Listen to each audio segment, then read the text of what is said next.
હિન્દુ હોય કે મુસલમાન હોય, માં કીધી છે એટલે આજે હાજર છો. હા માડી હા. અને તમારા ગુરુ છે ને પેલા ખોજા હા હા ખોજા કહેવાય ને, જી જી માડી. કેવા છો? ખોજા ખોજા છે અમે. હા, મેં ખોજી નાખ્યું. હા માડી હા. તમે અંતર્યામી છો માડી.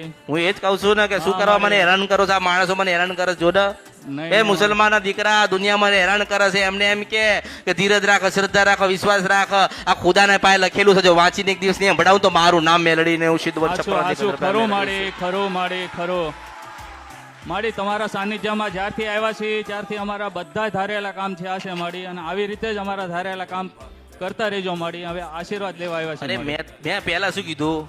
હિન્દુ હોય કે મુસલમાન હોય, મારે નાત જાત ઊંચ નીચ કુટુંબ કબીલો મારે કોઈનાથી કોઈ લેવા ખાવા નથી. મને માં કીધી છે ને એટલે હું એના માટે હાજર છું. હા માડી હા માડી ખરું માડી. હવે એક છે ને, માનો કે કોક ઘણા સમય પહેલા મને મળવા આવ્યું હતું. કોક સ્ત્રી છે, દીકરી છે, એક મળવા આવી હતી. મુસલમાન છે, બે બહેનો છે.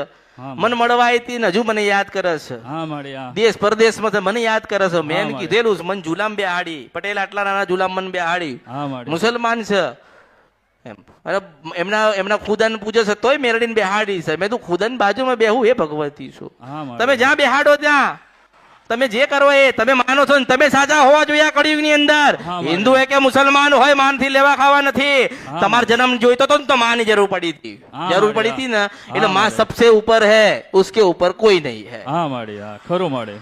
એટલે તને આશીર્વાદ, તાર દીકરીના આશીર્વાદ, જે જાય છે એને આશીર્વાદ. ખરું પણ ખરું એટલું કહું છું હા માડી. કે દૂર જાઓ, નજીક જાઓ, પરદેશ જાઓ, મારે તને એક